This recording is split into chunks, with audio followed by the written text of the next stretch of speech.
নমস্কার বন্ধুরা, কেমন আছেন সবাই? চলে এসেছি আরও একটি নতুন ব্লগ নিয়ে। আপনাদের সবাইকে জানাই গণেশ পুজোর শুভেচ্ছা। গত 1.5 মাস ধরে গণেশ পুজোর জন্য যে তাড়াহুড়ো ব্যস্ততা ছিল, আজ তার শেষ দিন। কাল গণেশ ঠাকুর দুটো ডেলিভারি হয়ে গিয়েছে। গণেশ ঠাকুর দুটো তৈরি হওয়ার পর খুব সুন্দর লাগছিল দেখতে।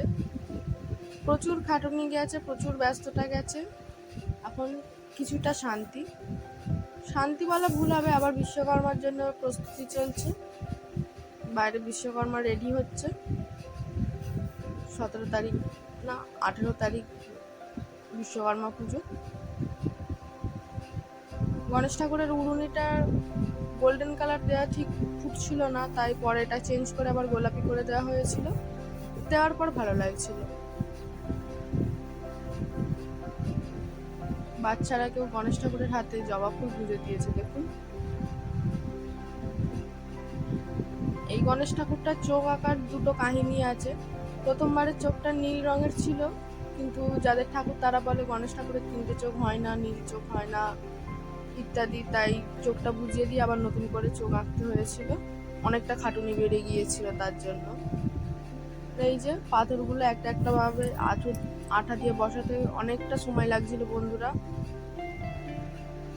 অনেক দিনের খাটুনি আছে ঠাকুরটার পিছনে।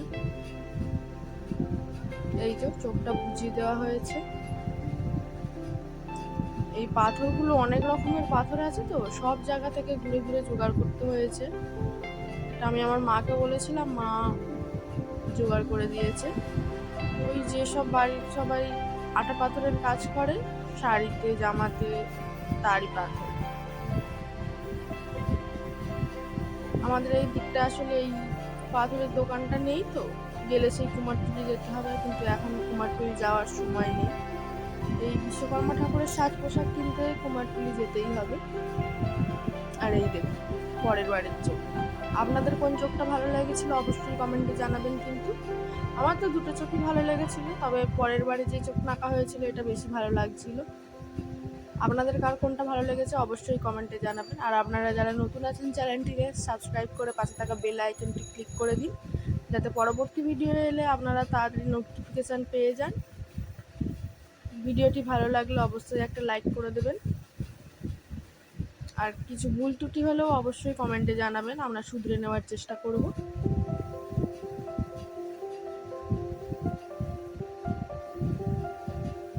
সংসারের সমস্ত কাজ করে ঠাকুরের কাজে সাহায্য করি, সময় পেলে ভিডিও বানাই, ভুল ত্রুটি তো হতেই পারে।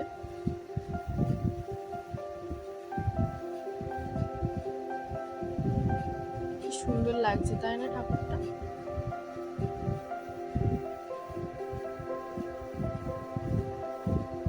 আর এই ছিল ফাইনাল। দেখুন তো কোন চোখটা বেশি ভালো লাগছিল, আগেরটা নাকি এখনেরটা? আপনাদের কার কোনটা ভালো লেগেছে অবশ্যই কমেন্টে জানাবেন। আর এই যে ইঁদুরটা কি সুন্দর লাগছে, আমি বানিয়েছি। সবাই বলেছিল ইঁদুরটা খুব সুন্দর লাগছে, যে লিখে দিয়েছে। আসলে নিজের কাজকে কেউ যখন অ্যাপ্রিসিয়েট করে না, ভালো লাগে তাই না? উড়ুনিটার কালার গোলাপি করে দিতে দেখুন তো কত সুন্দর ফুটেছে।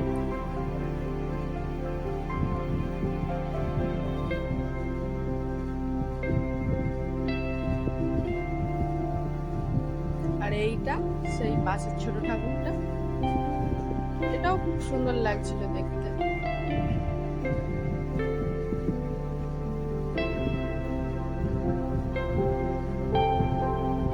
আপনাদের যদি ঠাকুর দুটো ভালো লেগে থাকে অবশ্যই কমেন্ট করে জানাবেন এবং ভিডিওটিতে একটু লাইক করে দেবেন।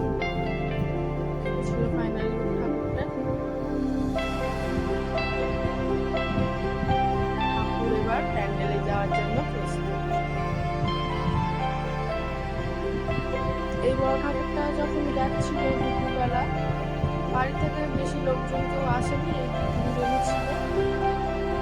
ঠাকুরটা বার করার সময় না খুব অসুবিধা হচ্ছিল এই বড় কালী ঠাকুরটার জন্য। ঠিকঠাকভাবে ধরা যাচ্ছিল না, বার করা যাচ্ছিল না। একদম সরু জায়গা, ওই পিছন দিয়ে বার করতে হয়েছে ঠাকুর।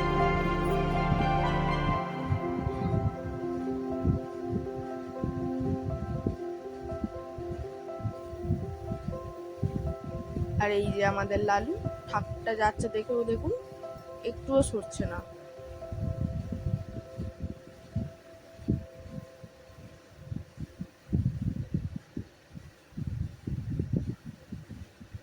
সকল ব্যস্ততার অবসান।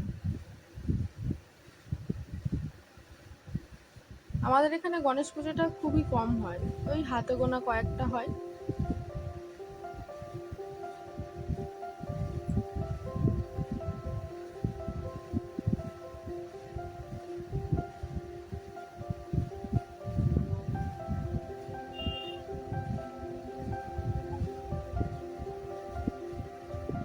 ঠাকুর প্যান্ডেলে যাওয়ার জন্য প্রস্তুত।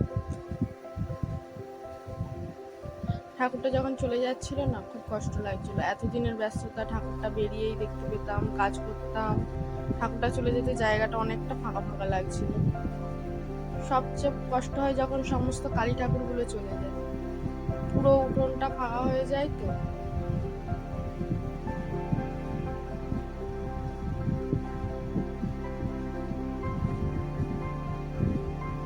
এবার বিশ্বকর্মার প্রস্তুতি শুরু। এই ছিল আগের চোখটা। এখন কোনটা ভালো লাগছে অবশ্যই কমেন্টে জানাবেন।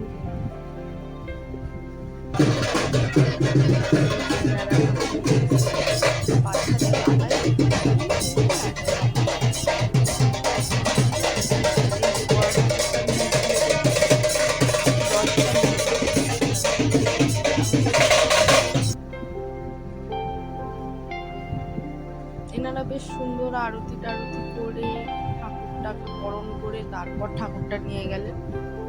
বেশ ভালোই লাগছিল দেখতে।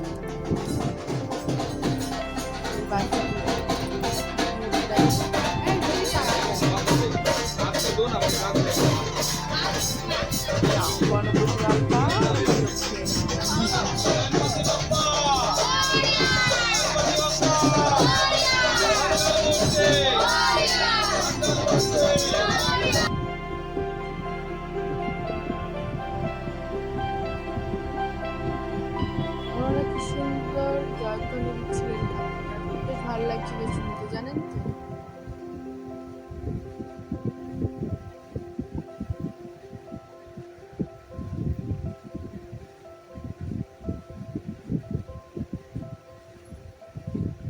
উনি অস্ত্রটা উল্টো বসিয়েছিলেন দেখুন।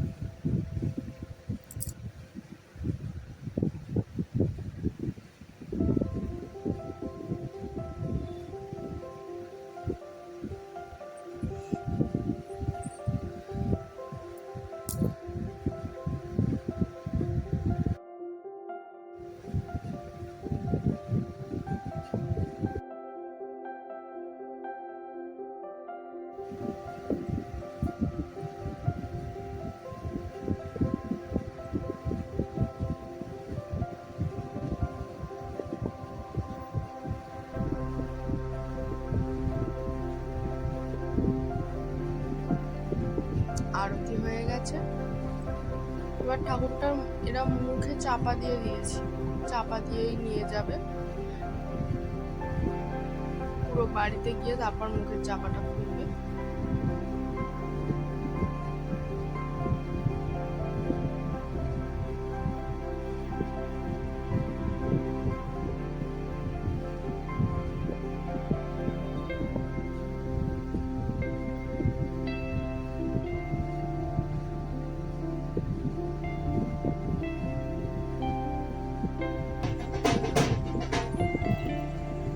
এনারা পুরো রাস্তাটায় ঠাকুরের হাত করে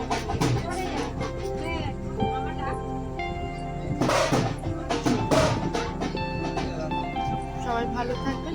আবার দেখা হবে পরের ভিডিওতে।